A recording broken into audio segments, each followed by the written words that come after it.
Olunaku olwaleero omulamuzi wa kkooti enkulu Alex Ajig Makai azzeemu okuwulira omusango gw'okutta wamu n'okuwamba omugenzi Susan Magala okwo kw'ossa n'okukanda abazadde b'ensimbi nga leero oludda oluwaabi luleese omujulizi owa 37 ng'ono omusirikale wa poliisi ya CPS mu Kampala Wandera eyakola okunoonyereza ku musango guno.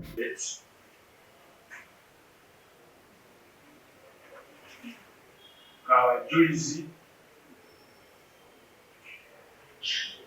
Amori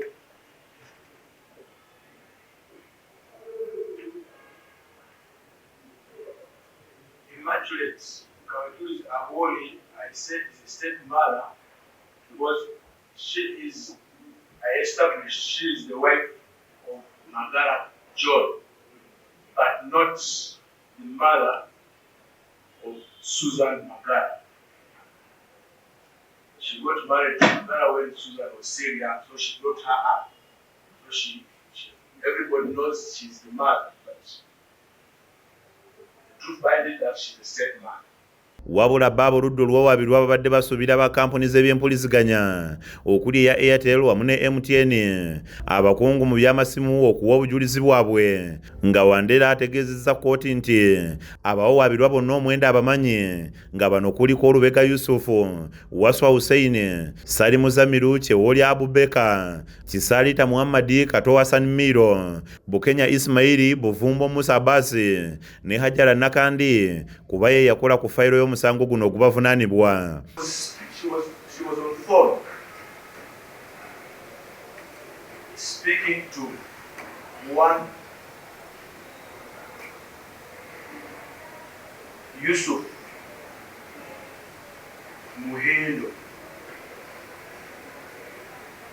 Mukuru.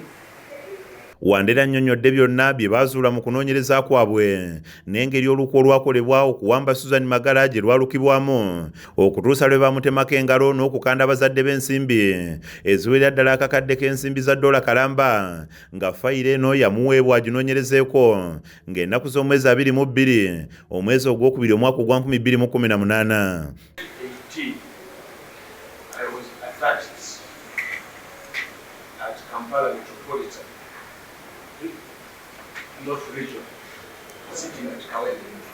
Ono agamba nti abawamba omugenzi Susan Magala baamujja mu mmotoka y'ekika kya RAV4 UAJ 79W okumpi ne we yali abeera ng'eno bagisanga nzigule era nga n'amataala kwegali nga n'essimu gye bamukubirako kweri.